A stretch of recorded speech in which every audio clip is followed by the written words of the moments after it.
Falar um pouco da parte técnica que eu falei lá fora. O bloco, esse aqui é praticamente o bloco do Bitcoin. As informações que tem no bloco do Bitcoin é esse aqui. O número do bloco, o nonce. O nonce é o número que o minerador tem que conseguir achar, acertar. Esse aqui vai ser um número aleatório que o minerador tem que acertar. E aqui no data são todas as informações que são colocadas, desde transferência de Bitcoin até Open Return. O que é Open Return?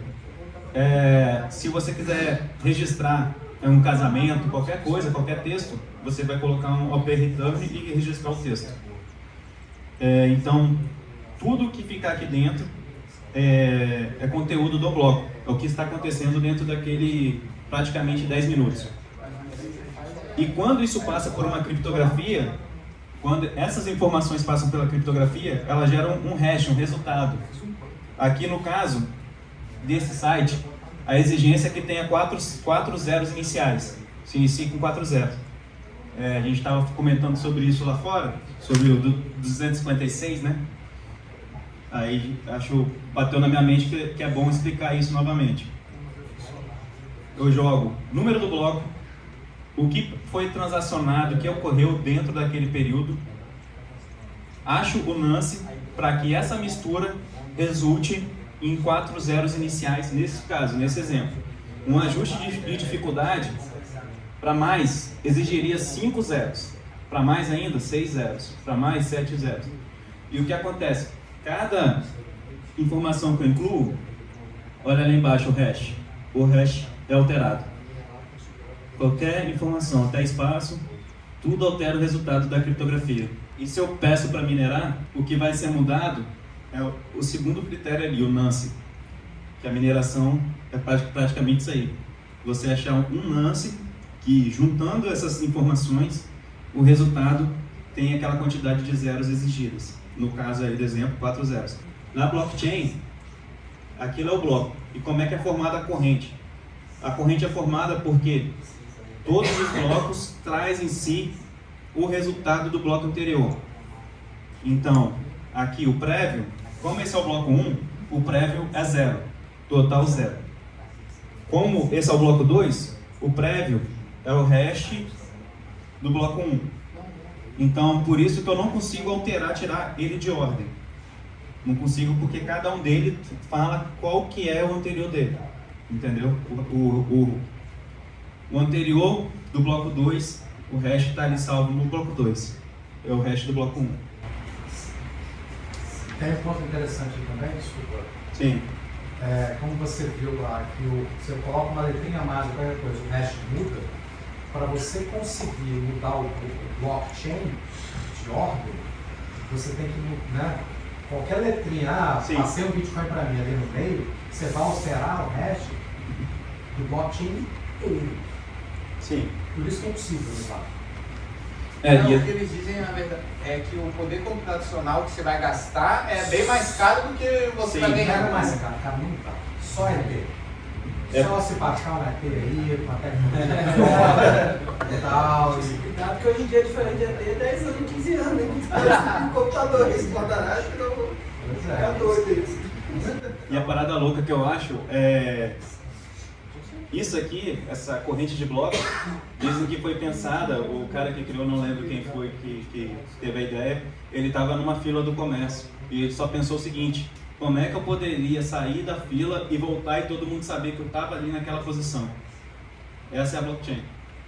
É exatamente isso aí, a pessoa vai sair da fila, se sair da fila todo mundo sabe, não, o 2 é aqui, porque o prévio está ali, o prévio do 2 é 1 e o prévio do 3 é o resultado do 2. Entendeu? Se alguém já fez marketing de rede na vida, a ideia também do sistema de aplicação é essa aí. É uma outra aplicação de blockchain que ninguém chamava de blockchain na época. Quando você patrocina alguém, patrocina outro, você tem exatamente essa mesma configuração. Aí aqui, como o Daniel explicou bem, o que ocorre é, se eu alterar o bloco 1, por exemplo, e minero ele, vamos supor que no bloco 1 alguém estava me mandando 1 Bitcoin, eu quero falar que estava mandando 10, não 1. Aí eu vou tentar alterar o bloco 1 e minero ele para resolver ele, não adianta nada. O bloco 2 continua vermelho, o bloco 3 continua vermelho, sinalizando o erro. porque o prévio alterou. O hash do bloco que eu alterei, o resultado virou outro. Então esse prévio, junto dos outros dados desse bloco 2, não vai dar um hash com resultado com 4 zeros.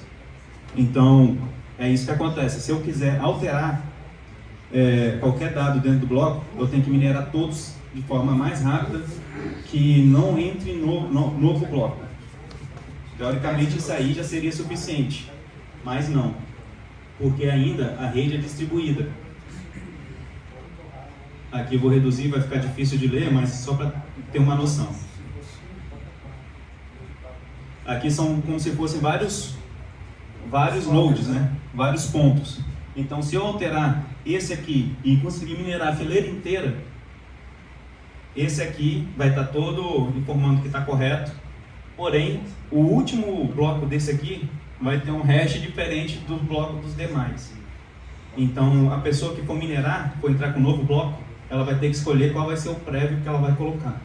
Então, ela vai ter que escolher se ela vai ligar o bloco dela nesse alterado ou no majoritário.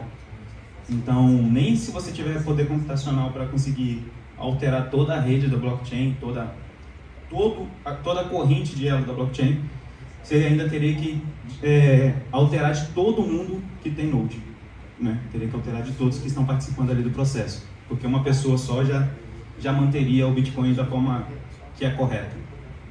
Acaba que as pessoas acabam linkando ao que tem maior força computacional. O minerador entra no que tem maior força computacional e tende a ser realmente o que está correto, que é o que está seguindo a sequência, né? Se não seguir, isso é rejeitado. Isso, se não seguir, a pessoa pode ser rejeitada. Então, foi isso que eu perguntei lá. Os 256. Não, assim, se alguém tiver um poder computacional X que comece a fazer, não nada ilegal, mas que comece a minerar todos os blocos e o resto da rede entrar em consenso que essa pessoa não deve mais participar, então ele não vai validar. Eu estou falando de full nodes mais mineradores, exceto esse cara grande. Sim. Ele pode não validar blocos desse cara.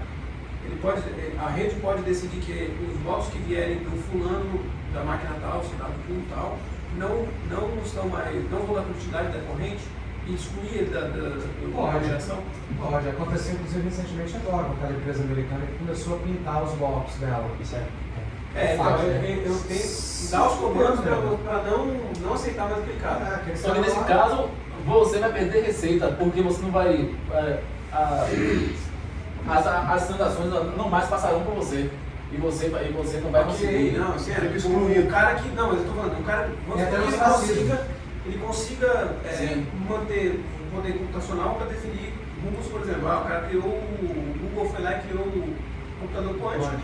E aí ele começou a minerar e agora ele está muito mais à frente do que os outros. Aí a rede olha e fala: não, você está com um processador muito rápido aí, está fora da rede, vamos minerar. Nesse caso, se ele for para eficiência de mineração, para ter maior eficiência, ele pode fazer isso aí, como vários fazem, melhorar as máquinas para que tenha uma vantagem competitiva para você gerar mais rápido novas recompensas. Porque a recompensa nada mais é do que você achar mais rápido uma de uma loteria. Sim, mas e se o cara tiver uma tecnologia tal que não pode ser reproduzida pelos outros? Os outros vão ali dar. Isso ocorre direto. As máquinas que, um exemplo que uma empresa fazem, ela joga as vendas no mercado e ela fica com a máquina nova minerando para ter um ganho de eficiência. Agora, se ele tentar atacar a rede, no caso você está falando no caso de ataque, né? Se tentar atacar a rede para ter o controle da rede, tiver uma inconsistência, os próprios nodes eles podem rejeitar esse minerador. Porque os nodes eles fazem Ele não está competindo. O node ele só verifica. São papéis diferentes na rede, entendeu? Então, se o node perceber que tem uma linha que está saindo fora, por alguma razão, ele tende a rejeitar. Porque ele trabalha com consenso, né? Se é um cara só fazendo, ele não tem consenso. Isso aí muita gente faz. Agora, se for um monte fazendo, o consenso vai mudar para o outro lado. Por isso até da importância dessa facilidade de se ter full node do Bitcoin. entendeu? Você dificultar as pessoas a terem full node seria um problema, igual a gente critica as outras moedas por causa disso. Lá, por exemplo, criaria esse problema, né? Agora, o Gabriel, ele falou uma questão interessante. Se chegar num momento que, ou um poder computacional, que o ajuste de dificuldade faça com que seja exigido que todos ali sejam... Voltar aqui para ficar mais fácil de entender. Mas tem muita gente minerando, a dificuldade aumenta. Justamente para que você não gere os 210 mil blocos o mais rápido possível, até o próximo... Não tem o tempo dos 10 mil. Isso. Aí você tem quando tem menos gente minerando, aí o sistema vai entender através da dificuldade, diminui a dificuldade. Aí isso aí atrai mais mineradores. Mas mesmo com ajuste de dificuldade alto, ainda continuam atraindo mais mineradores. Então hoje está mais fácil minerar, então. Não, tá mais difícil. Porque a indústria ficou tão especializada que mais empresas estão conseguindo. Ou tu é global, tipo assim. Global. Porque os americanos estão com aquelas placas que botam dentro daqueles líquidos, botam aqueles Porque não negócios. adianta você ter placa na boa se você não tem acesso à energia barata. Aí precisa de um conjunto para você ter um ganho de eficiência para você conseguir mais. Eu acho que você conseguiria competir com eles é você aperfeiçoando o seu código para encontrar o Nose e jogar, eles já procurar os Nose lá de cima e tipo, você ter a sorte de ser ali naquela parte que está procurando ser a correta. Mas como que você faz isso? Se eu soubesse disso, estava rico. Não, o cara que conseguir uma previsão de Nose, ele consegue ganhar todos os blocos com o menor processamento Isso é possível. fácil. Só ir na Bahia, contratar um grupo de Pai de Santo. Pra que minerar? Mas aí não, é esse que eu Aí preciso. eu não sei não. Um Então, programador que te engenheiro ajuda. bom. O que os caras costumam fazer é tipo, ele pega uma quantidade de louço que ele acredita que um dia vai cair e fica só naquilo. Para um dia cair ali mesmo, ele vai ser o primeiro a pegar. Entendeu? Aí Mas é tipo, pode ser que nunca caia.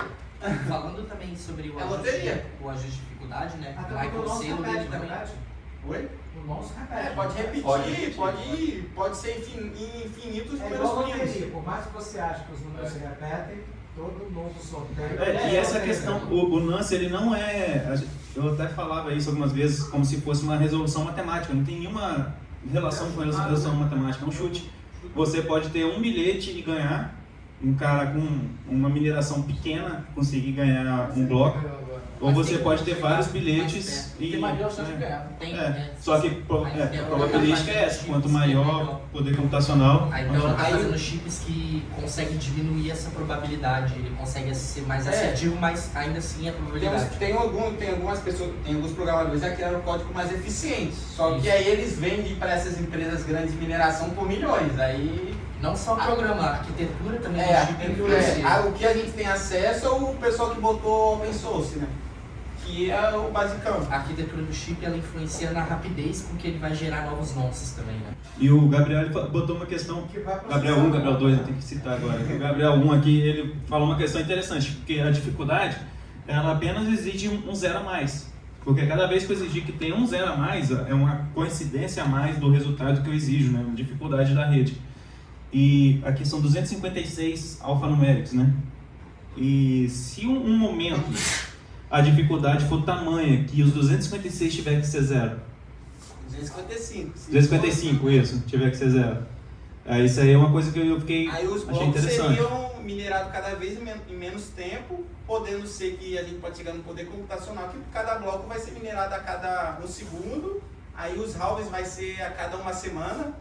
Isso Não, é não, só a tendência é passar para 512, cara. Não, Mas sim, aí Isso, o que acontece? Mas aí puxado teria que esse, ter um o código de consenso, criptografia seria alterado. um consenso para evoluir a criptografia utilizada. Então, volta na questão do zero lá, rapidinho, eu não entendi. Se tiver mais zero, então é mais difícil. Mais difícil. Se é mais difícil, vai levar mais tempo. Vai levar mais tempo. Então, se for Mas se tiver mais máquinas ligadas, Mas pode a demorar dificuldade é aumentada quando tem mais máquina e o poder de processamento é maior. Cada vez você tem máquinas com processamentos mais rápidos, então isso menos. também. Aí vai aumentando o zero, que é uma competição global. Não, então, mas não vai levar um segundo, então. Não, tô falando se a gente chegar no nível de processamento que os caras já Imagina se isso tivesse começado a mineração vai com 8K barrar ainda. Que não vai deixar. Né? Mas você tivesse hoje o seu iPhone. Não, ainda continua tendo a nossa. Não, tô falando o mundo crescer no nível de processamento, vai se ganhar isso. É o ET chegando aqui e fala assim, vocês com essas merdas aí. Aqui no site aqui, Só que essa aqui é vai como acontecer se que fosse a você vai representação fazer visual da de blockchain. criptografia, né? Aqui a gente está vendo a blockchain funcionando na prática. E a gente vê aqui, na mempool, isso. A gente vê aqui, esse bloco foi de 24 minutos atrás, 21 minutos atrás, 20 minutos atrás, 4 minutos, e esse ainda vai ser minerado. A ideia, né, o código, tenta fazer com que seja a média de 10 minutos. Então, por isso aqui embaixo, o ajuste de dificuldade. Vai aumentar um pouco a dificuldade para que seja para que alcance esse objetivo aí dessa média de 10 minutos por bloco. Falando também Só desse quantos blocos ajuste. mesmo? 2 blocos? Por aí. O quê? A quantidade de blocos? Quantidade de blocos. Não, o ajuste. Não, o ajuste de Ah, dificuldade tá, é é 2000 alguma coisa. Acho que são 2 mil 2100. 2000, acho que é 2.100 blocos mesmo. Cada Tem ajuste uma- acho que é cada 2 semanas. Tem uma Vai se palestra, dar mais tem ou menos um vídeo do Michael Saylor que ele fala sobre o ajuste de dificuldade também. Aí ele comenta que o Bitcoin ele é a única coisa no mundo em que você bota mais energia, mas você não consegue gerar mais Bitcoin. Todas as outras coisas no mundo é ao contrário. Se as ações aumentam de preço, você consegue emitir mais. Se a prata aumenta de preço, você consegue botar mais energia para buscar mais prata. Se casas estão querendo ter mais casas, o preço aumenta, você consegue botar gente para trabalhar para construir mais casas. O Bitcoin não. Cada vez que você bota mais energia, o limite é aquele e todo mundo compete. E aí o Bitcoin só tende a subir, Então, porque o dinheiro que eles estão gastando de processamento é milhões. Se eles não ganhar milhões, não compensa. E é a única coisa no mundo que faz isso, não tem mais nada parecido com isso. Então o preço inelástico uma hora vai... É isso que faz o preço subir demais, porque muita gente competindo, mais energia entrando e o fornecimento é sempre o mesmo. Vou aproveitar que já estou aqui no site da mempool e mostrar tipo a questão dos blocos que foram minerados. Você vê que a maioria foi anti-pool, foundry, que são as pools de mineradora. O que é pool? É praticamente como se fosse uma associação com livre entrada e saída 24 horas por dia. Qualquer pessoa pode fazer parte daquela pool. Decido aqui ligar minha mineradora à pool que está lá no Japão, na China, onde eu quiser. Eu vou e entro nessa associação e a minha porcentagem de poder computacional vai ser a mesma da recompensa, né? Se eles conseguiram minerar um bloco, 2 blocos, aquela porcentagem que eu tenho em relação a que a pool tem, é a que eu vou ter de recompensa. Então o que acontece? Quando falam muito em ataque de 50% mais 1, que não é 51%, mas quando falam muito de ataque 50% mais 1, que as mineradoras podem controlar o Bitcoin, não é bem assim, porque existe muito Bitcoin sendo minerado por pools, que são associações, não são mineradoras. Então, quando tiver qualquer erro no Bitcoin, não é pool que decide. São aquelas pessoas que pertencem a esse sindicato, a essa associação, a essa pool. Se eu vejo que está tendo alguma coisa errada no anti-pool, eu posso parar de tirar minha vinculação a ela e ligar a minha mineradora na Foundry. Entendeu? Então, a pool em si, se ela tomar uma decisão errada, ela pode ter um prejuízo, porque os mineradores vão migrar para outra pool que está agindo de forma correta. Do poder dela, né? Sim. E ainda vai ter sempre solo. E você pode isso usar solo, você não depende de uma pool. Isso, pode até minerar sozinho. E teve vários casos aí, principalmente no final do ano passado, de pessoas que mineraram sozinho e conseguiram achar o bloco, né? E esses ataques 50% mais 1 se tornam impossível por causa disso. Não vale a pena para a pool, que Além de ser caro, cada um pode tomar a decisão de sair. Isso, perdendo o poder de action. A gente viu isso até, inclusive, quando teve a mudança a evolução do BIP, né, a atualização do Bitcoin. Que algumas pools eram contra a atualização e começou a ter migração dos mineradores das pools que aceitavam a atualização. Então acaba que o voto pela atualização não depende da mineradora, e mesmo se dependesse da mineradora não seria um risco, porque as mineradoras de fato são apenas associações, uma pool, que ela não toma decisão sozinha. Quem nunca acessou mempool.space, recomendo, porque quando você pega no visual fica muito mais fácil você conseguir entender como é que funciona o bloco. Aqui a gente tem o que foi transferido dentro do bloco, de tal pessoa para tal pessoa. O Bitcoin não tem anonimato. Se eu descobrir que isso aqui significa Alan Schramm, eu sei que ele que enviou, isso eu sei quem é essa pessoa, sei para quem ele enviou. O que eu não posso tornar público é qual a minha carteira, né? Para a pessoa não linkar o meu nome à carteira.